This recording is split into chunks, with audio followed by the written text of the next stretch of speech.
Belgium ৫-১ গোলে নিউজিল্যান্ডকে উড়িয়ে দিয়েছে। আরেক ম্যাচে আমরা দেখেছি যে ফ্রান্স ৪-১ গোলে নরওয়ের মতো দলকে রীতিমতো বিধ্বস্ত করেছে। অন্যদিকে দুবারের বিশ্ব চ্যাম্পিয়ন, সাবেক বিশ্ব চ্যাম্পিয়ন উরুগুয়ের মতো দল এবারের বিশ্বকাপ থেকে গ্রুপ পর্যায় থেকে বিদায় নিয়েছে। আগামীকাল সকালে আর্জেন্টিনার সর্বশেষ গ্রুপ ম্যাচটি রয়েছে জর্ডানের সঙ্গে। তারপরে কাল রাতেই শুরু হয়ে যাবে বিশ্বকাপের নকআউট অর্থাৎ সেরা ৩২ এর লড়াই। তো এইসব নিয়ে আমরা প্রথম আলো নিয়মিত আয়োজন বিশ্বকাপের আলোয় অনুষ্ঠানে উপস্থিত হয়েছি।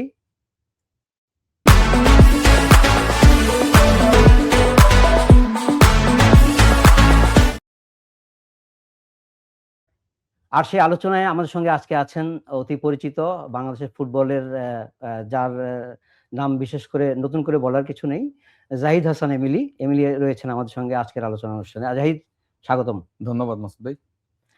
জাহিদ, আমরা মানে গত রাতের ম্যাচ দিয়েই শুরু করি। সামনে যেহেতু অনেক আলোচনার বিষয় রয়েছে, যে কালকে রাতেই সেরা ৩২ এর লড়াইটা শুরু হয়ে যাচ্ছে। মানে বিশ্বকাপটা একটা স্টেজ থেকে শেষ করে আরেকটা স্টেজে যাচ্ছে। যে গ্রুপ পর্বের একটা একরকম ফ্লেভার থাকে, একরকম আমেজ থাকে, একটা উত্তেজনা থাকে, আবার নকআউটে সেটা সম্পূর্ণ ভিন্ন থাকে।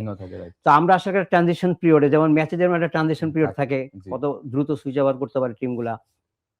তো গত রাতে যে আমরা ম্যাচটা দিই, প্রথমে যে ম্যাচটা আমার কথা আসি, যে ফ্রান্স এবং নরওয়ের ম্যাচটি, সেই ম্যাচে 4-1 এ জিতেছে ফ্রান্স। এবং সেই ম্যাচে দেখা গেছে যে ফ্রান্স আসলে কেন ফেভারিট বলা হয়, স্পেশালি প্রথমার্ধে।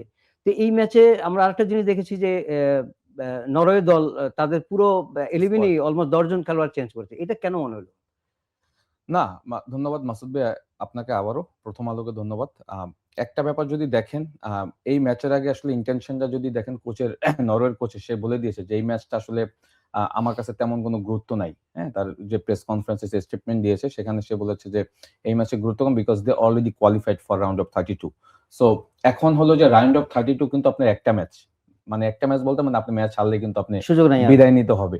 সো এটা এমন হতে পারে কোচের, যদি আপনি স্ট্র্যাটেজি দেখেন যে সে তার 10 জন প্লেয়ারকে ফার্স্ট 11-এ রেস্ট দিয়েছে, বিকজ রাউন্ড অফ 32 খেলা কিন্তু আপনার 2-3 দিন পরে আপনাকে খেলতে হবে। সো আমার মনে হয় যে তাদেরকে রেস্ট দিয়েছে বিকজ অফ ফ্রেশ লেগগুলি একটা এনার্জি নিয়ে রাউন্ড অফ 32 তে খেলবে, বিকজ ব্যাক টু ব্যাক দুইটা ম্যাচে কিন্তু যে স্টার্টিং 11 খেলেছিল তাদের প্রবাবলি ম্যাক্সিমাম প্লেয়ারদেরকে কিন্তু সে রেস্ট দিয়েছে, বিকজ সে জানে যে তার রাউন্ড অফ 32 তে কঠিন একটা অপোনেন্ট ওয়েট করছে তার জন্য। হ্যাঁ, সো সেই জায়গাতে তারা ডেলিভার করার জন্য কিন্তু ওই 10 জন প্লেয়ারকে কিন্তু সে রেস্ট দিচ্ছে। বাট অপরদিকে যদি আপনি ফ্রান্স দলকে দেখেন, আমি খুব আসলে একটু আশ্চর্য হয়েছি। এই মুহূর্তে কিন্তু দলের সাথে তাদের coach, head coach Didier Deschamps নাই। তার মা মারা গিয়েছে, সে ফ্রান্সে গিয়েছে। বাট তারা কিন্তু তাদের গেম প্ল্যান থেকে একদমই বেরোয়নি, এবং আপনি যেটা শুরুতে বলেছেন যে বিধ্বস্ত করে দিয়েছে। সো এই নরওয়ে দলটা কিন্তু গ্রুপ পর্যায়ের অন্য দুইটা ম্যাচ যদি দেখেন, এগেইনস্ট সেনেগাল এবং Iraq, they played excellent football. So probably আমরা ধরে নিয়েছিলাম যে এই ম্যাচে হয়তো সে তার স্টার্টিং 11 সবাইকে নামাবে, বাট সে যেটা করেছে তার জায়গা থেকে, আমার পয়েন্ট অফ ভিউ থেকে আমার কাছে মনে হয় his right, because round of 32 যখন আপনি কোয়ালিফাই করে ফেলবেন, দ্যাট মিনস আপনার এই ম্যাচে আর রিস্ক নেওয়ার কিছু নাই। আর ফ্রান্স যেটা করেছে, আপনি দেখবেন যে ফ্রান্স তারা এই ওয়ার্ল্ড কাপের চ্যাম্পিয়ন হতে এসেছে, তাদের টিম কম্বিনেশন সলিড রাখার জন্য তারা কিন্তু স্টার্টিং 11-এ শুধু 2 জন প্লেয়ার চেঞ্জ করেছে। মাঝখানে আপনার রেবুটের জায়গায় অনেকে দিয়ে স্টার্ট করেছে, সেন্টার ব্যাগে আসে উপমেগানের সাথে মাইক্রোক্সকে স্টার্ট করেছে।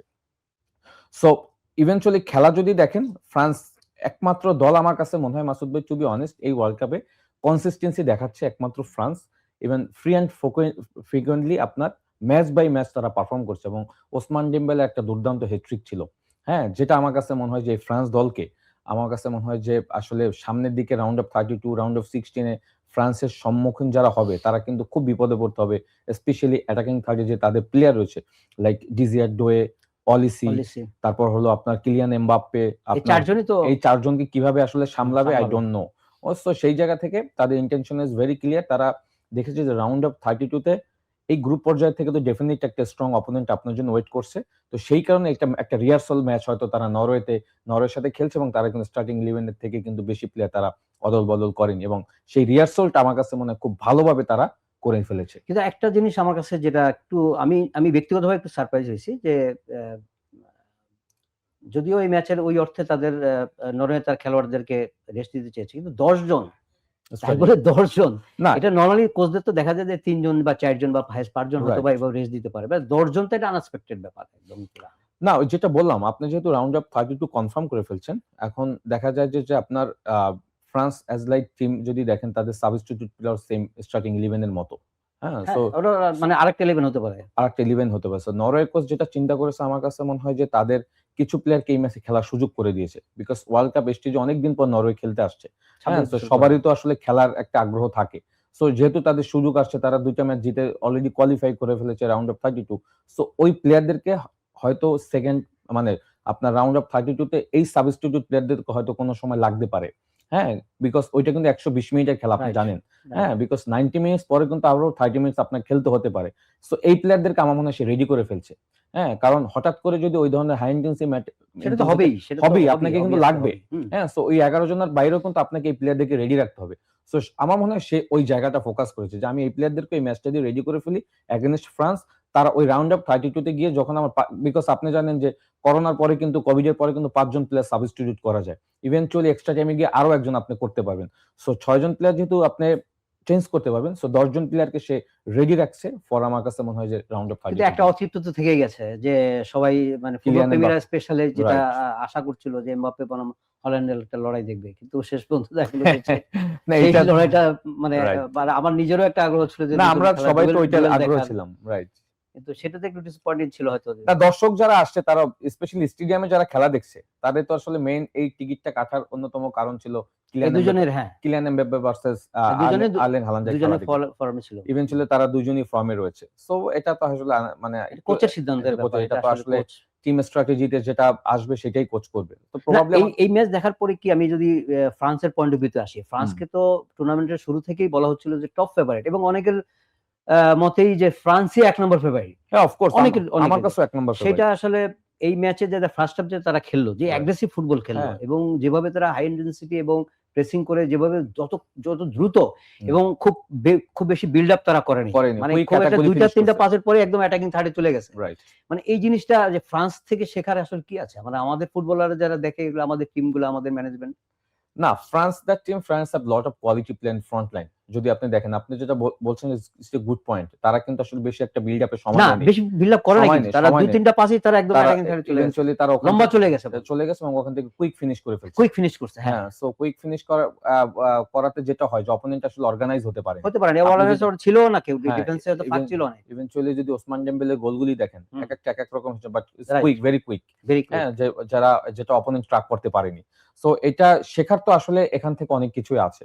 হ্যাঁ, মানে ডিপেন্ডস অন আপনার দলের কি কোয়ালিটি প্লেয়ার আছে। আমরা যদি দেখি অলিসি, ডিজিয়ার ডোয়ে, কিলিয়ান এমবাপ্পে এবং Ousmane they all are fast player. All are speedy player. তারা কিন্তু আসলে সময়টা খুব কম নেয়। তারা অপোনেন্টকে অর্গানাইজ হতে দেয় না। খুব কুইক অ্যাটাক গুলি বিল্ড আপ করে এবং সাথে, সাথে ফিনিশ করে ফেলে। সো এই ফ্রান্সকে আসলে আপনি কিভাবে আটকাবেন? রাউন্ড অফ 32 যারা ফেস করবে প্রবাবলি আসলে ফ্রান্সের সাথে হয়তো সুইডেনের খেলা পড়তে যাচ্ছে। হুম। আমি যতটুকু জানি। তো এটা কিন্তু সুইডেনের জন্য সুইডেনের সাথে বিশাল পড়ছে। একটা পরীক্ষা তাদের জন্য দিতে হবে এই মুহূর্তে। বিকজ এই ফ্রান্সের দলে কিন্তু আপনি যদি একজন বিশ্বসেরা কোচ আছেন, একজন বিশ্বসেরা প্লেয়ার আছেন। Didier Deschamps. He know how to handle the team এবং আমার কাছে মনে হয় যে রাউন্ড অফ 32 তে তারা আরো মনে হয় তাদের পারফরম্যান্সে ফ্লারিশ করবে। হ্যাঁ? কারণ এই ম্যাচে কিন্তু আমরা জানি উইলিয়াম সালিবাকে কিন্তু স্টার্ট করেনি বিকজ তাকেও কিন্তু ফ্রেশ রেখেছে আপনারা জানেন রাউন্ড অফ 32 এর জন্য। তো এই ফ্রান্সিস মানে আমার কাছে মনে হয় খুবই, খুবই ব্যালেন্সড একটা দল।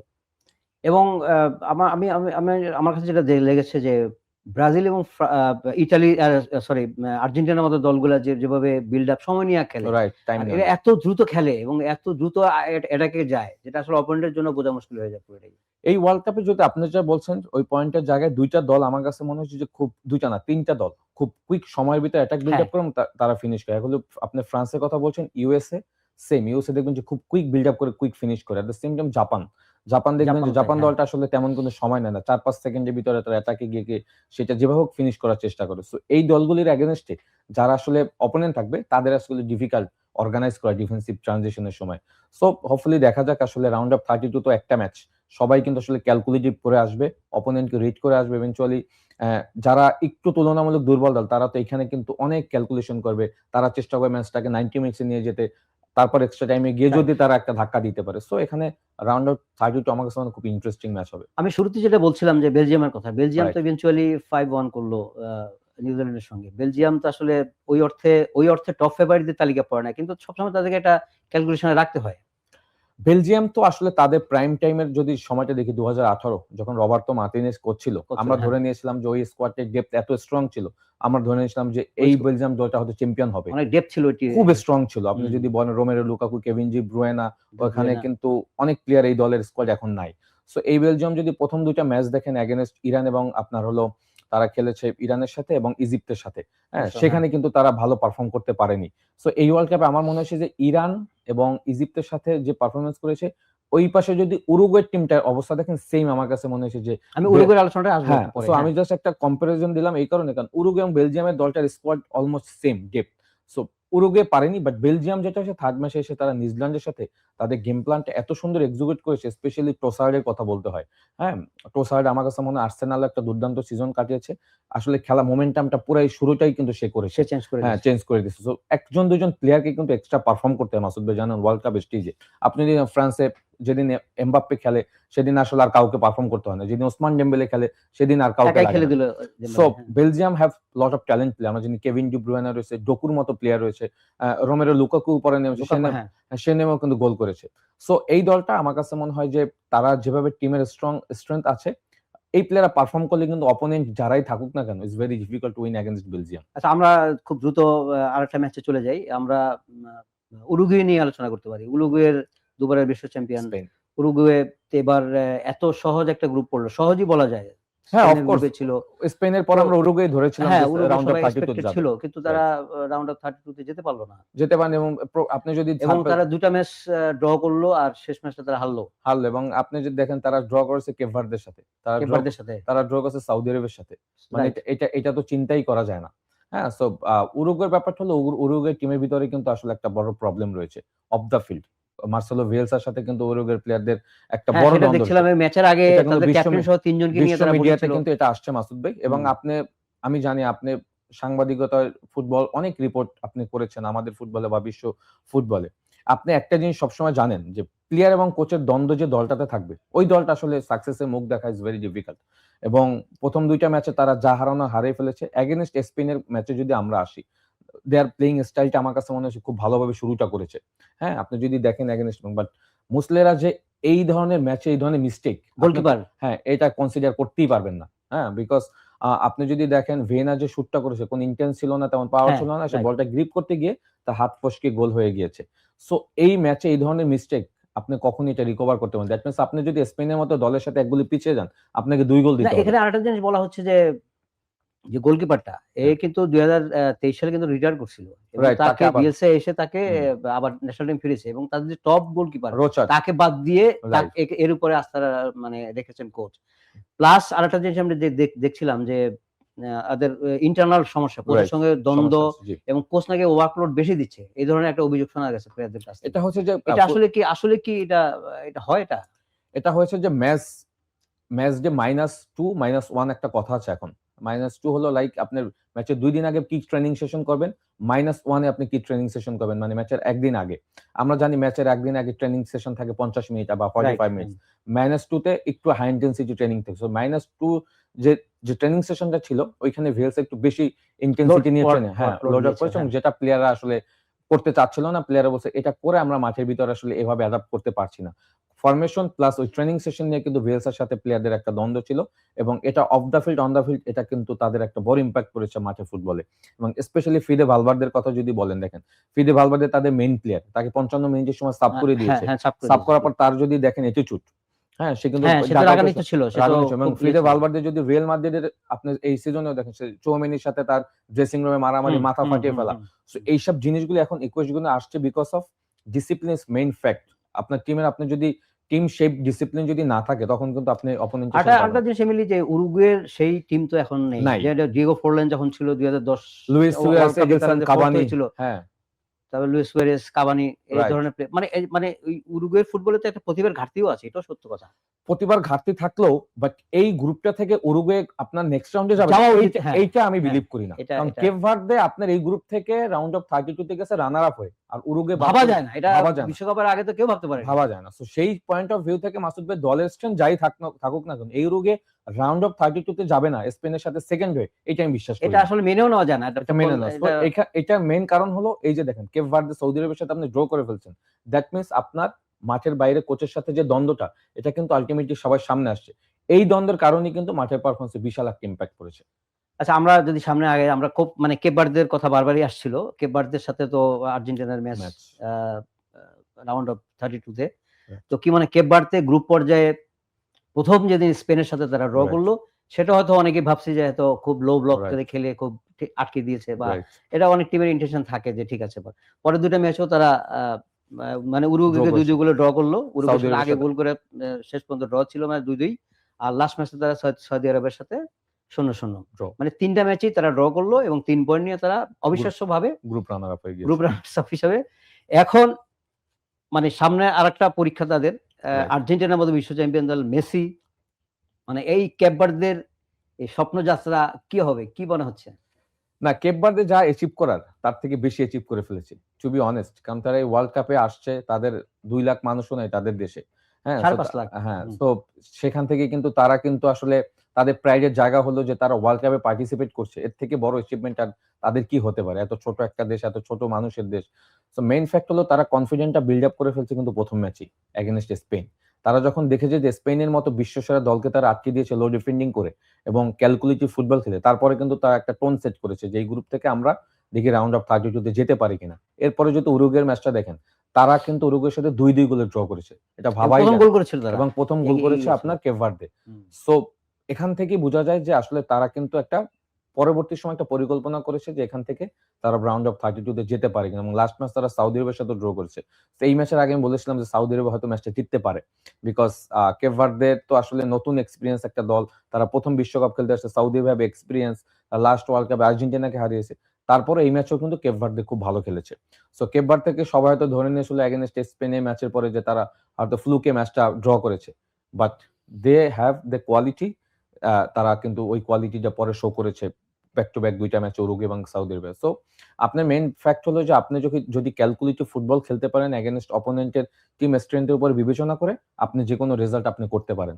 সেটা তারা করে দেখিয়েছে। তো কেপ ভার্দে এখন আর্জেন্টিনার কোনো ভয়ের কারণ আছে কিনা? যেহেতু আর্জেন্টিনা আমাদের দেশে আর্জেন্টিনার ফ্যান অনেক, সমর্থন সব দিক দিয়ে আর্জেন্টিনার সাপোর্টাররা তো নিশ্চয়ই চাবে যে তাদের দল সামনে এগিয়ে যাক, কিন্তু কেপ ভার্দে আর্জেন্টিনার সামনে কোনো কাঁটা বিছাতে পারবে কিনা, কি মনে হচ্ছে? না, সেটা তো তারা অলরেডি করে দেখিয়েছে এগেইনস্ট স্পেন। হ্যাঁ, মানে স্পেনের সাথে পেরেছে বা উরুগুয়ের সাথে পেরেছে। আর্জেন্টিনা তো মানে ওই অর্থে তো একটু মানে আর্জেন্টিনা ডিফেন্ডিং চ্যাম্পিয়ন, এবং আর্জেন্টিনা যেভাবে স্টার্ট করছে মোস্ট প্রবাবলি এই ম্যাচে আর্জেন্টিনা অনেক ফেভারিট হিসেবে খেলবে। বাট আপনি যদি বলেন রাউন্ড অফ 32 একটা ম্যাচের খেলা, হ্যাঁ, এবং 120 মিনিটের খেলা, এখানে আপনার 120 মিনিট হবে যদি আপনি ম্যাচ ড্র থাকে দেন।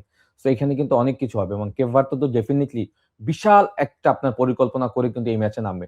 লো ডিফেন্ডিং করুক, মিডফিল্ড ডিফেন্ডিং করুক, বা অপোনেন্ট যখন আসবে 11 জন প্লেয়ার বলের পিছনে আসে ডিফেন্ডিং করুক, তারা কিন্তু চাইবে কোনোভাবে গোল কনসিড করে। But against Argentina is so difficult, to be honest. এই আর্জেন্টিনাকে আটকানো is very difficult because Argentina, আপনি যদি বলেন লিওনেল মেসি আসলে Lionel Messi have unpredictable player. হ্যাঁ, আপনি যদি লাস্ট 2014 ওয়ার্ল্ড কাপে এগেইনস্ট ইরানের কথাটা মনে থাকে, যদি যে ম্যাচটা ইরান খুব ভালো ব্লক করে কিন্তু একদম খেলাটা শেষ করে ফেলছিল 89 মিনিটসে গিয়ে লিওনেল মেসির অসাধারণ গোল। সো লিওনেল মেসি যে দলের প্লেয়ার, আসলে যে দলে থাকবে ওই দলে আসলে বাকি প্লেয়ারদের জন্য আসলে কাজগুলি খুব সুবিধা হয়, সুযোগ মানে সহজ হয়, যেটা লিওনেল মেসি করে দেয়। এবং আমরা তো দেখেছি যে ব্যাক টু ব্যাক 2টা ম্যাচে 5 গোল করেছে, এবং গোলগুলি যদি দেখেন এই বয়সে এসে এই সময়টাও এসে যেভাবে পারফর্ম করছে ইজ ভেরি ডিফিকাল্ট। আসলে কেপ ভার্দে তারা চাবে অবশ্যই ম্যাচটাকে যত কঠিন করতে, but to be honest Argentina স্কোয়াডের সাথে আমি এই স্টুডিওতে আসার আগে আমাদের জাতীয় ফুটবল দলের অধিনায়ক জামাল ভাইয়ের সঙ্গে কথা বলছিলাম। জামাল এখন নিউ ইয়র্কে আছে, ম্যাচ দেখতে গেছে, সে ব্রাজিলের ম্যাচটা দেখবে। তো আর্জেন্টিনার ম্যাচটা নিয়ে তার সঙ্গে কথা হচ্ছিল। সে বলছে যে ব্রাজিলের সাথে জাপানের একটা ফাইট হওয়ার চান্স ভালো, মানে বড় ধরনের একটা মোটামুটি ভালো চ্যালেঞ্জে পড়তে পারে ব্রাজিল, কিন্তু আর্জেন্টিনা সে খুব ফ্লুয়েন্টলি মনে করতেছে যে সে আর্জেন্টিনা পার হয়ে যাবে, এবং 90-10 তার প্রেডিকশন হলো 90-10। কি মনে হয়? না, এত হয়তো বেশি, এত হবে না, 30-70 এরকম কিছু একটা হবে। বাট এই আর্জেন্টিনাকে আটকানো মুশকিল, কারণ এই কারণে বললাম Argentina have lot of game plan. হ্যাঁ, আপনি হয়তো আর্জেন্টিনাকে আটকাবেন লো ডিফেন্ডিং করে বলের পিছনে 11 কতক্ষণ জন আটকাবে? কতক্ষণ আটকাবেন, এবং আর্জেন্টিনার তো রোটেশন মিডফিল্ড আছে। সামনের হ্যাঁ, দিকে আমরা জানি যে লিওনেল মেসির তাদেরকে সাথে টেনে এনে হ্যাঁ, কিভাবে স্পেস কিভাবে বের যেন করতে হবে ওটা তারা তারা। জানে, এবং সেটা হুম, কিন্তু ১ম ২ টা ম্যাচে তারা করেছে। করেছে। সো স্কুলনি হ্যাভ মানে লট অফ প্ল্যান, হ্যাঁ? এবং সে ওই গেমের তালে, তালে কিন্তু প্ল্যান গুলি চেঞ্জ করে, হ্যাঁ, হ্যাঁ? হ্যাঁ। সুইচ করে। হ্যাঁ? সো ওইটা আসলে কেপ ভার্দে কিভাবে ম্যানেজ করবে সেটা দেখার বিষয়। বাট আর্জেন্টিনা তো আসলে এই স্কোয়াড ডেপথ কিন্তু গত স্কোয়াডের থেকেও অনেক স্ট্রং। আপনি যদি দেখেন তাদের সলিড ডিফেন্স আছে, স্পেশালি যদি দেখেন লেফট ব্যাকে মেডিনা সুপার প্লেয়ার, রাইট ব্যাকে Molina, Montiel super player. Tagliafico খেলতে পারে না মেডিনার জন্য। সো এই দলটা কিন্তু অনেক স্ট্রং একটা দল। মিডফিল্ডে কিন্তু দেখেন এখনো লিয়াসান্দ্রো প্যারাডেস এরা কিন্তু এখনো স্টার্ট করতে পারেনি। সো এই আর্জেন্টিনাকে আসলে কেপ ভার্দে কিভাবে ম্যানেজ করবে ম্যাচ ডেতে আমরা আসলে বুঝতে পারবো। But difficult, very difficult. আমরা এইভাবে এই ফাঁকে ছোট্ট একটু মন্তব্য জানি যে ব্রাজিল নিয়ে যদিও কথা হচ্ছে, হুম। ব্রাজিলের সামনে জাপান কেমন করবে? কি মত তোমার? না, এই ম্যাচটা যে কম্পিটিটিভ হবে সেটা আমি বুঝতে পারছি। কারণ এই ব্রাজিল দলটাকে কিন্তু জাপান বেশ কিছুদিন আগে ৩-২ গোলে হারিয়েছিল। আপনি হুম, জানেন হুম। ফিফা একটা ফ্রেন্ডলি ম্যাচে। হুম। হ্যাঁ? সো জাপান দ্যা টিম এই কিন্তু মুহূর্তে এই মানে ওই ম্যাচের আগে কিন্তু সবগুলো হেরেছে। হেরেছে। বাট জাপান এই মুহূর্তে যে অবস্থায় আছে মাসুদ ভাই, আমি বলব যে এই জাপানের সাথে বিশ্বের যেকোনো দল, হ্যাঁ? এই মুহূর্তে হারার প্রস্তুতি নিয়েই যদি আসে সেটা অবিশ্বাস্য হবে না। বিকজ এই জাপান দলটার ভিতরে কিছু ট্যালেন্টেড প্লেয়ার আছে যারা আমার কাছে মনে হয় যে মানে যেকোনো সময় যে কিন্তু কিছু এটা ইন্টারেস্টিং যে এটাও কিন্তু জাপানের বেস্ট টিম না। এ অ অল অ্যা অলমোস্ট ওদের ৩-৪ জন বেস্ট প্লেয়ার কিন্তু এবার ইনজুরির কারণে ছিটকে গেছে টিম না, তাদের থেকে। মেইন প্লেয়ারই তো নাই। হ্যাঁ, তাদের ক্যাপ্টেন এনজোই তো ক্যাপ্টেন আসলে হ্যাঁ, জড়িত শুরুতেই নাই। হ্যাঁ, রাইট। ইনজুরিতে পড়ছে। তারপরও তাদের স্ট্রং ব্যাকআপ প্লেয়ার আছে। ব্যাকআপ প্লেয়ার আছে। ব্যাকআপ হ্যাঁ। প্লেয়ার্স আপনি যদি দেখেন ওয়েদা, যে আপনার ফ্রন্ট ওরা হুম, হুম। স্ট্রাইকার, সে আপনার ডাচ লিগের হাইয়েস্ট গোল স্কোরার। ভাবা যায় জাপানের একজন প্লেয়ার ডাচ লিগের হাইয়েস্ট, হাইস্ট যে গোল। লাস্ট ম্যাচে ২ গোল করেছে। হ্যাঁ? সো অনেক ট্যালেন্ট প্লেয়ার কিন্তু এই দলে আছে। কামারা, তারপর তানাকা, নাকামুরা, মানে সো মেনি মিডফিল্ড প্লেয়ার, মানে রোটেশন এত কুইক। ইভেনচুয়ালি আপনি যদি সুইডেনের ম্যাচটা দেখেন যে গোলটা তারা করেছে, আপনি দেখেছেন কিনা আমি জানি না। অসাধারণ টিম গোল। হ্যাঁ? দোয়ান এবং আপনার ওখানে ওয়েদায়া মিলে যে কম্বিনেশন করেছে, পরে আপনার দাউজান গিয়ে পিছন থেকে গোল করেছে। সো এই কম্বিনেশন তো ব্রাজিলের এগেইনস্ট ও ডিফিকাল্ট হবেই। বিকজ ব্রাজিলের আমরা জানি প্রবাবলি একটা জায়গায় কিন্তু তাদের একটা প্রবলেম সেটা হলো মিডফিল্ড। যদিও লাস্ট ম্যাচে গেমিরেস দুর্দান্ত পারফরম্যান্স করে, কেসিমিরও ভালো করেছে। বাট মিডফিল্ডে যখন আপনার অনেক রোটেশন হবে, ওইটাকে আপনি কিভাবে ট্র্যাক করবেন? আমরা জানি যে ব্রাজিল দলের মিডফিল্ডে কিছুটা হলেও স্লো টেম্পোতে খেলে তারা। হ্যাঁ? খুব হাই ইনটেনসিটিতে খেলতে পারে না। পেকুয়েটা, গেমিরেস এবং ক্যাসেমিরো। বাট ওইটার এগেইনস্টে নাকামুরা, তারপর হলো দোয়ান এবং হলো আপনার কামাদা। এরা ৩ জন কিন্তু খুব ফাস্ট মিডফিল্ডার। এদেরকে আপনি কিভাবে ম্যানেজ করবেন? সো এই জাপান দলের এগেইনস্টে ব্রাজিলকে আমি ফেভারিট ভাবছি। বাট টু বি অনেস্ট খুব ইজি হবে না খুব ব্রাজিলের কঠিন জন্য। একটা ম্যাচ হবে ব্রাজিলের জন্য। খুবই কঠিন হবে। বিকজ জাপান যেটা করে, তারা যখন অ্যাটাকে যায়, আমি শুরুতেই বলেছি যে ৩ টা দল এই ওয়ার্ল্ড কাপে খুব কুইক অ্যাটাক করে তারা ফিনিশ গুলি করে। নেদারল্যান্ডস এর যদি জাপানের ম্যাচটা দেখেন, হ্যাঁ, দেখেছি। হ্যাঁ। হুম। সেকেন্ড তারা গোল ২ বার পিছিয়ে এবং সেটা 89 মিনিটে তারা স্ট্রংলি ইকুয়ালাইজ কামব্যাক করছে। করছে এবং ৮৯ তম মিনিটে গিয়া স্ট্রংলি তারা কামব্যাক ২-২ করছে। করছে এবং করছে। সো হ্যাঁ, হাল ছাড়েনি। পরে তো আবার তিউনিসিয়াকে তারা ৪ গোল দিয়েছে। হ্যাঁ? ভয়ংকর ব্যাপার। হ্যাঁ, সো ইভেনচুয়ালি সুইডেনের সাথে তারা ম্যাচটা জিততে পারত। ১-১ গোলে ড্র ড্র করেছে। করেছে। হ্যাঁ। So they have that strength. So ব্রাজিলের জন্য খুব টাফ একটা মোমেন্ট ওয়েট করছে, এটা আমি বলতে পারি রাউন্ড অফ তো 32 তে। জাপানের আলোচনা যখন আসলো যদি আমরা এবার ওভারঅল যদি এশিয়ার দিকে তাকাই, এশিয়ার অন্যান্য টিমগুলা, এশিয়ার অন্যান্য টিমগুলো কি এবার কি আন্ডার পারফর্ম করলো একটু? জাপান আইদার জাপান বাদ দিয়া কাতার, ইরান, না, ইরাক। এরা প্রবাবলি আমার কাছে মনে হয় ভালো পারফর্ম করতে পারেনি। অলমোস্ট সবাই তো বাদে অস্ট্রেলিয়া যেহেতু আমাদের এই কন্টিনেন্টাল এ খেলে, তারা আছে হ্যাঁ, আরকি। তারা তো আসলে আমাদের রিজনের দল না। হ্যাঁ, তারা এক্সাক্টলি। একমাত্র টিকে আছে, এবং সাউথ কোরিয়াও কিন্তু লাস্ট মোমেন্টে কিন্তু তারা এখন ওয়েট করছে আসলে তারা ৩ পয়েন্ট নিয়ে যেতে পারে কিনা। হ্যাঁ, হ্যাঁ, তারা সাউথ আফ্রিকার সাথে হেরে তারাও কিন্তু এখন আসলে ভালো অবস্থায় নাই। হ্যাঁ? সো সাউথ কোরিয়াকে ধরে নিয়েছিলাম যে মেক্সিকোর সাথে তারা হয়তো সেকেন্ড হয়ে রাউন্ড অফ 32 তে যাবে, বাট তারাও কিন্তু পারেনি। সো আপনি যেটা বলছেন আমি আপনার সাথে একমত। এক্সেপ্ট জাপান আমাদের জাপান এশিয়ার হ্যাঁ, পারফরম্যান্সটা কি জ গতবার তো বোধহয় আরেকটু বেটার ছিল।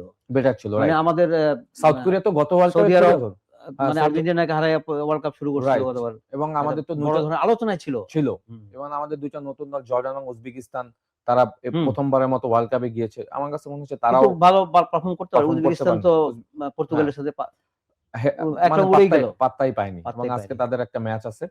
সো এশিয়ার দলগুলো আমার কাছে মনে হয় এখনো অনেক ফুটবল থেকে পিছিয়ে আছে। হ্যাঁ? যদি ওয়ার্ল্ড স্ট্যান্ডার্ড এর জায়গা দেন, এক্সেপ্ট জাপান, ইভেনচুয়ালি কোরিয়াও কিন্তু আসলে এভাবে পারফর্ম কোরিয়া করতে এবার খুব একটা আলোচনা আসতে পারেনি। আসতে এবার এই পারেনি। তো জিনিসগুলা জাপানই একমাত্র আমাদের মানে ভরসার জায়গা।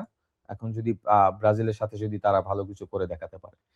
আর ওভারঅল মানে ১ম পর্বের ওই অর্থে তো আমরা খুব চমক মানে মানে প্রথম পর্বে চমক কি মনে হলো? সবকিছু মিলে যদি বলি যে চমক কি? চমক আমাকে যদি বলেন, আমি এক কথা বলে কেপ ভার্দেরটা তো কেপ ভার্দের ডেফিনিটলি চমক। চমক। ইউএস এর ফুটবল দেখে আমি খুব সারপ্রাইজড, আচ্ছা। ইমপ্রেস। হ্যাঁ? টু বি অনেস্ট, ইউএস এ দুর্দান্ত ফুটবল খেলেছে। যদিও তারা লাস্ট ম্যাচটা হেরেছে এগেইনস্ট টার্কি, বাট তাদের স্টার্টিং 11 এ অনেককে বাদ দিয়ে খেলেছে। বাট এই ইউএস এর দলটা কিন্তু যেভাবে ফুটবল খেলছে, হ্যাঁ? ৭৫ জনের আন্ডারে আমার কাছে মনে হয় ইউএস এ যদি যেকোনো দলের সাথে কিন্তু তারা জেতার মতো ক্ষমতা রাখে। বিকজ তাদের সামনের দিকের কিছু প্লেয়ার আছে খুবই ভয়ংকর। লাইক ভ্যালাগন, পালিসিস, হুম। গেস্ট, তারপরে হলো আপনার এরা টেলিম্যান পিছন থেকে ম্যাকেইনি, সুপার কিছু প্লেয়ার আছে। সো ইউএস এর খেলা আমার কাছে খুব ভালো লেগেছে। আর সারপ্রাইজের সাথে যদি কথা বলেন, ইকুয়েডর একটা ভালো ইকুয়েডর জার্মানিকে হারিয়ে দিয়েছে। জার্মানিকে হারিয়ে দিল। কুরাসার সাথে ড্র করে তারা জার্মানিকে হারিয়ে দিয়ে তারা রাউন্ড অফ 32 কনফার্ম করেছে। সো ওই ম্যাচটাও কিন্তু এই ওয়ার্ল্ড কাপের একটা অন্যতম ম্যাচ ছিল। বিকজ ওই ম্যাচে কিন্তু জার্মানি তাদের মূল শক্তির দল নিয়ে নেমেছিল। ২ জন প্লেয়ার চেঞ্জ করে নেমেছিল। বাট শুধু ২ জন প্লেয়ার তারা নামায়নি। তারপরেও কিন্তু জার্মানিকে ইকুয়েডর হারিয়ে দিয়েছে। সো ইকুয়েডর আমার কাছে মনে হয়েছে যে তারা ব্যাক অন দ্য ফর্ম। যারা আমরা সবসময় জানি ইকুয়েডর ওই আমেরিকার সাইডটাতে সবসময়, ল্যাটিন আমেরিকার সাইডে সবসময় একটা স্ট্রং অপোনেন্ট। সো তারা সেটা পারফর্ম করে দেখিয়েছে। এছাড়া আর আমার কাছে মনে হয় যে অ্যাজ ইউজুয়াল যারা আমরা যাদেরকে ফেভারিট ভাবছি তারাই কিন্তু সবাই আছে। রাউন্ড অফ 32 তে আসছে। উরুগুয়ের কথা যদি বলি, উরুগুয়ে তো ওই অর্থে তো আসলে ফেভারিটের তালিকায় ছিল না বা আলোচনায় ওইভাবে থাকে না। না, রাউন্ড অফ দল আগের চ্যাম্পিয়ন হিসাবে হয়তো তাদের নাম আসে। রাইট। কিন্তু মানে শিরোপার দাবিদার বা না, মানে কখনোই ওই অর্থে তো আসে না। সেটা তো আমরা খুব অঘটনের কি আমরা খুব দেখলাম এবার। না, তেমন একটা অঘটন গ্রুপ ঘটে পর্বে? নাই। গ্রুপ পর্বে যেটা হয়েছে যে ওই গ্রুপ থেকে উরুগুয়ে না না গিয়ে আসাটা একটু সারপ্রাইজিং। কেপ ভার্দে চলে আসছে। হ্যাঁ। আমরা যদি ওয়ার্ল্ড কাপের শুরুতে আসলে গ্রুপ ওয়াইজ ক্যালকুলেশন করি, সেখানে উরুগুয়েকে আমরা সেকেন্ড রেখেছিলাম। রাইট। হ্যাঁ? সো তারা সেটা করতে পারেনি। এছাড়া আমার কাছে মনে হচ্ছে যে এক্সপেক্টেড সবই। প্রথম গ্রুপ 1 এ যদি বলেন, গ্রুপ এ তে যারা ছিল সেখানে মেক্সিকো কোয়ালিফাই করেছে সাউথ আফ্রিকার সাথে। সাউথ কোরিয়া যেতে পারেনি ওখান থেকে আনএক্সপেক্টেড। এবং ওখান থেকে আরেকটা দল ছিল সম্ভবত সাউথ কোরিয়া, মেক্সিকো, আপনার হলো সাউথ আফ্রিকা, আর যে দলটাই ছিল সেও আমার কাছে মনে হয় যে সাউথ আফ্রিকা থেকে ভালো অবস্থায় ছিল, সেও যেতে পারেনি। সো ওইটা একটু সারপ্রাইজ হয়েছে বিকজ সাউথ আফ্রিকা প্রথম ম্যাচে আমরা জানি ২টা রেড কার্ড খেয়েছে, খুব মানে আনএক্সপেক্টেড ফুটবল খেলেছে, খুব ভালো ফুটবল খেলতে পারেনি। সো এটাও একটু আমার কাছে মনে হয় তারা পরে ব্যালেন্স করেছে। তো এখন আসলে তো যেটা বলা হয় যে মানে মানে দ্বিতীয় রাউন্ড বা বেস্ট অফ 32 মানে আমাদের দরজায় কড়া নাড়ছে।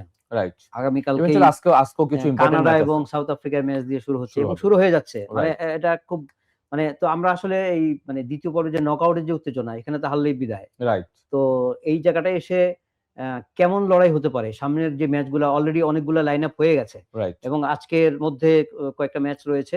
এই ম্যাচগুলো শেষ হওয়ার পরে হয়তো আমরা জানবো যে ইংল্যান্ডের অপোনেন্ট এখনো ঠিক হয়নি। রাইট। তারপরে স্পেনের অপোনেন্টও হয়তো ঠিক হয়নি। এখানে অস্ট্রিয়া হতে পারে। পর্তুগালের অপোনেন্টও অপোনেন্টও হয়নি। এগুলো কনফার্ম না। হয়তো ঠিক আছে। তো সবকিছু মিলায়া সেকেন্ড রাউন্ডটা কি মনে হয় যে কেমন হতে পারে সেকেন্ড রাউন্ডটা? না, সেকেন্ড রাউন্ড তো যেটা বললাম যে একটা ম্যাচই তো মানে আপনি যারা ফেভারিট তারাই কি ওইখানে কোনো অঘটনের কোনো চান্স আছে কিনা? অবশ্যই অবশ্যই অবশ্যই চান্স আছে। ফ্রান্স সুইডেনের সাথে খেলবে। হ্যাঁ। রাইট? ফ্রান্স সুইডেনের সাথে খেলবে। যেকোনো কিছু হতে পারে। Because both are playing European football. হ্যাঁ? সো এখানে কিন্তু একটা টাফ ব্যাটল হবে। যদিও আমরা ফ্রান্সকে সবসময় আপনার জানি ফেভারিট দল।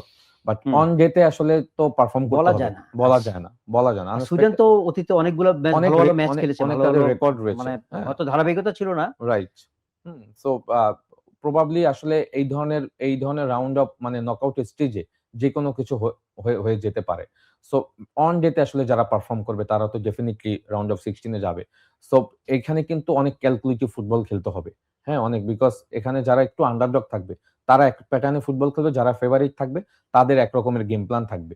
সো ম্যাচ ডে তে আসলে যারাই আসলে গেম প্ল্যানটা এক্সিকিউশন করতে পারবে তারাই যাবে। সো আমরা প্রবাবলি সেটার জন্য ওয়েট করছি এবং এবার তো আমরা জানি ম্যাচও কিছু অনেক ম্যাচ বেড়েছে। 40-38 দিন আপনার একটা টানা আপনাকে একটা কনসেন্ট্রেট রাখতে হবে।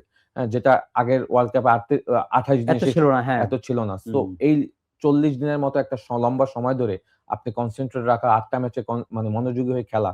যারাই এইটাকে আসলে কন্টিনিউ করতে পারবে তারাই কিন্তু চ্যাম্পিয়ন হবে। বিকজ এখানে ইনজুরি থাকবে, এখানে টিমের কাট থাকবে, এখানে অনেক সমস্যা থাকবে। এইগুলির যারা ব্যালেন্স করে যেতে পারবে।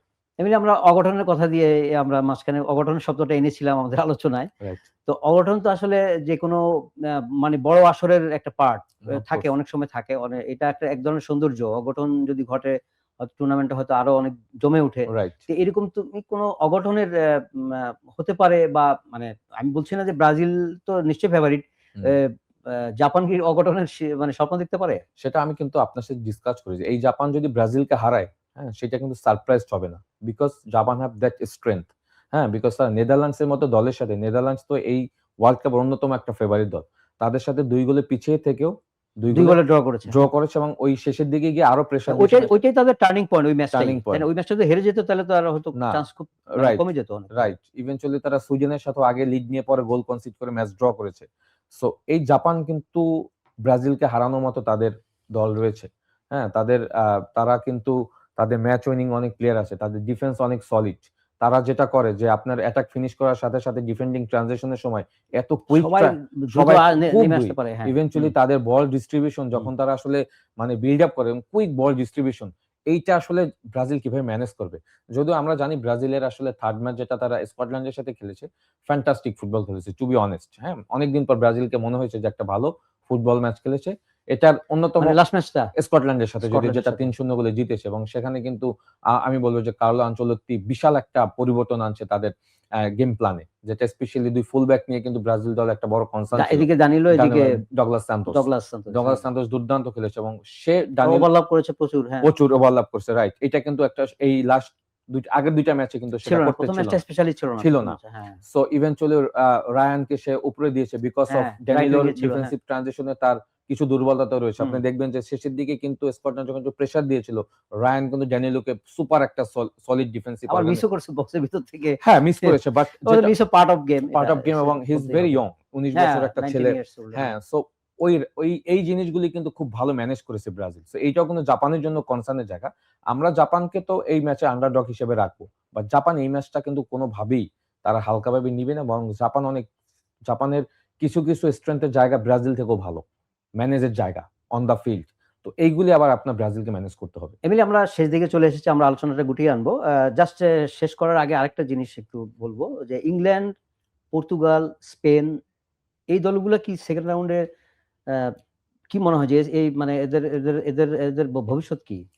না, আপনি যাদের কথা বলছেন they all are favourite in this World Cup. England have good strength team, তাদের কোচ ভালো টমাস টুকেল। পর্তুগাল যদি দেখেন, পর্তুগালের এই ওয়ার্ল্ড কাপে সবথেকে বেস্ট মিডফিল্ডার হলো পর্তুগালের। রাইট। যদি আপনি মিডফিল্ডে হ্যাঁ, স্পেসিফিক চিন্তা করেন।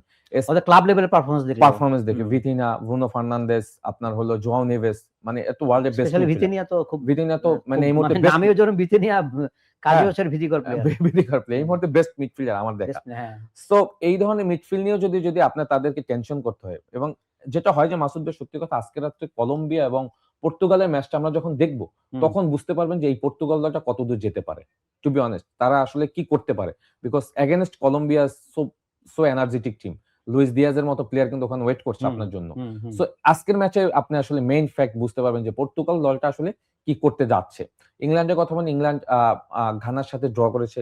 প্রথম ম্যাচটা তারা ক্রোয়েশিয়াকে উড়িয়ে দিয়েছে। ক্রোয়েশিয়াকে এই ওয়ার্ল্ড কাপ আমরা তেমন কোন 4-2 ছিল। হ্যাঁ, আমরা তেমন ওইভাবে ক্রোয়েশিয়াকে ক্রোয়েশিয়াকে তো আসলে এটা প্রজন্মের হ্যাঁ, মানে ব্যাপার একটা একটা বিবর্তন জেনারেশন বলা গ্যাপ যায়, হয়ে গিয়েছে। জেনারেশন গ্যাপ গ্যাপ বলা হয়ে যায়। গেছে। হ্যাঁ। তাদের ওই প্লেয়ার স্ট্রেংথ নাই, লাইক মানজুকিচ, মডরিচরা যেভাবে আসলে মদ্রিজ ওই ফর্ম তো নাই, ফর্ম এখন তো নাই। বয়স হয়ে হ্যাঁ, গেছে 40 সো বছর। ওইভাবে হ্যাঁ, এফোর্ট ওই দিতে অর্থে পারে না এবং এফোর্ট দিতে পারেনি সো টুর্নামেন্টে। তার লাস্ট ম্যাচগুলি হিসেবে ভালো করতে পারেনি, তাকে সাফ করে ফেলেছে। সো ইংল্যান্ড এবং স্পেন এবং এই পর্তুগাল এদেরকে নিয়ে আমি খুব আশাবাদী বিকজ দলের স্ট্রেংথ হিসাবে। স্পেশালি ইংল্যান্ড ক্রোয়েশিয়ার সাথে যে স্ট্রেংথ নিয়ে ফুটবল খেলেছে, যদিও ঘানার সাথে তারা ড্র করেছে, আজকে তাদের ম্যাচ আছে পানামার সাথে। সো এই ইংল্যান্ডকে নিয়ে আমি আসলে খুব আশাবাদী। পর্তুগাল তো so balance team. At the same time আপনি বলছেন স্পেন ওয়ার্ল্ড কাপ চ্যাম্পিয়ন হতে আসছে। হ্যাঁ, সো আজকে আবার যদি স্পেনের ম্যাচটা দেখেন এগেইনস্ট উরুগুয়ে, সেখানে আমার বেশি একটা সুবিধা মনে হয় 1-0 ছিল। 1-0 ছিল মানে এবং তাও গোলকিপারের ভুলে মুসলেরার ভুলে গোলটা খেয়েছে। সো এই স্পেন কি তার মেধা অনুযায়ী খেলতে পারতেছে না। পারতেছে? না, ফুয়েন্তের আসলে আমার কাছে মনে হয় যে এখন পর্যন্ত সে মিডফিল্ড প্যাটার্নটাকে ঠিক করতে পারেনি। আজকে যদি দেখেন সে পেড্রি, রড্রি এবং মোরেনোকে দিয়ে স্টার্ট করেছে মিডফিল্ডে, যেখানে পরে সে ড্যানি অলভো এবং ফেবিয়ান রুইসকে নামিয়েছে। এখনো কিন্তু সে মিডফিল্ডটাকে ঠিক করতে পারেনি। সো 2024 এর ইউরো যে আর দলটা এখন মানে এবারে ওয়ার্ল্ড কাপ দেখে আমরা যেটা মনে হচ্ছে যেই গতিতে খেলা হয়, রাইট, মানে ওই গতি, স্পেনের গতিটা কোথাও কি গিয়ে এত পাস খেলা, এত মানে অপোনেন্টের থার্ডে গিয়ে আজকে যদি ওই জায়গাটা একটু আপনি একটা ভালো খেলাটা ডিফারেন্ট মনে হয় ওদের খেলাটা। হ্যাঁ, আজকে যদি দেখেন তাদের খেলার মেইন পার্ট হলো লামিন ইয়ামাল। হ্যাঁ, তারা ম্যাক্সিমাম অ্যাটাক গুলি কিন্তু ওখান থেকেই কিন্তু বিল্ড আপ করার চেষ্টা করে। বাট আজকে যদি দেখেন উরুগুয়ের সানাভরি যে লেফট ব্যাক খেলেছে, লামিন ইয়ামালকে এত সুন্দর প্রোটেক্ট করেছে যে লামিন ইয়ামাল কিন্তু হোল অফ দ্য খুব ম্যাচ বেশি মুভ করতে পারেনি, যেটা আগের ম্যাচে করেছিল হ্যাঁ, হ্যাঁ, একটা সময় কিন্তু তাকে উঠিয়ে দিয়েছে। সো অপোনেন্ট যদি এই জিনিসগুলি রিড করে আসে, হ্যাঁ, তখন কিন্তু ডিফিকাল্ট হবে ফর স্পেন। হ্যাঁ, বিকজ স্পেনের ক্রিয়েটিভিটির মেইন জায়গা হলো লামিন ইয়ামাল। সো লামিন ইয়ামালকে যদি কোনোভাবে আপনি ম্যানেজ করে ফেলতে পারেন, বাকি প্লেয়াররা আমার কাছে মনে হয় এই ওয়ার্ল্ড কাপে এখন পর্যন্ত কিন্তু ওইভাবে পারফরম্যান্স দেখাতে পারছে না। পেড্রির ওই রোটেশন আমি দেখছি না এই ওয়ার্ল্ড কাপে। রোড্রি তো অ্যাজ এ হোল্ডিং মিডফিল্ডার ভালো করতে, বাট জেনি অলমো, ফেবিয়ান রুইজরা ওই অবস্থায় নাই। ইভেনচুয়ালি যদি দেখেন নিক উইলিয়ামস স্ট্রাইকিং ইলেভেন থাকে না। ওয়ারেজাবাল স্ট্রাইকার হিসাবে আছে, প্রথম সেকেন্ড ম্যাচে গোল করেছে, অ্যাসিস্ট করেছে, বাট এই ম্যাচে আবার তাকে খুঁজে পাওয়া যায়নি। সো এখন পর্যন্ত স্পেনের আসলে চ্যাম্পিয়ন হওয়ার মতো ম্যাচ আমি দেখিনি। তো আমরা আশা করব যে স্পেন হয়তো তার নামের প্রতি সুবিচার করবে। সামনে যে নকআউট পর্বের ম্যাচগুলো রয়েছে, শুধু স্পেন না, অন্যান্য দলগুলো, পর্তুগাল রয়েছে, ইংল্যান্ড রয়েছে, ফ্রান্স রয়েছে, ব্রাজিল রয়েছে, আর্জেন্টিনা রয়েছে, সেই নকআউট পর্বের যে উত্তেজনা একদম আমাদের দরজায় কড়া নাড়ছে, সেটা আমার মনে হয় যে ফুটবল প্রেমীরা খুব অধীর আগ্রহে অপেক্ষা করছেন যে ম্যাচগুলো দেখার জন্য। আমরা আজকের আলোচনা এখানে শেষ করছি। নকআউট পর্বে খুব ভালো ফুটবল দেখার প্রত্যাশা থাকলো। বিশ্বকাপের আলোয় আজকের অনুষ্ঠান আমাদের এখানেই শেষ। সবাইকে ধন্যবাদ এই অনুষ্ঠান দেখার জন্য, এবং একই সঙ্গে এমিলিকে অনেক ধন্যবাদ কষ্ট করে স্টুডিওতে আসার জন্য। অনেক অনেক ধন্যবাদ এমিলি। ধন্যবাদ, থ্যাংক ইউ।